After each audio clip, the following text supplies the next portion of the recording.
இருளில் நடந்த நாட்களில் ஒளியாய் வந்த என் இயேசு நீ, கண்ணீரில் மூழ்கிய வேளையில் கரம் பிடித்த தேவன் நீ,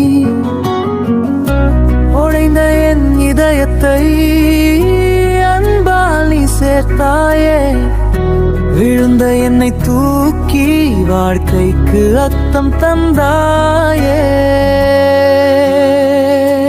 என் இயேசு என் நம்பிக்கை, என் வாழ்வின் ஒளியே, புயல் வந்தாலும் பயமில்லை நீ இருக்கின்றாயே. என் மூச்சில் உன் நாமம், என் இதயத்தில் உன் வாசம், உயிருக்கும் வரை உன்னை பாருடன் இயேசுவே.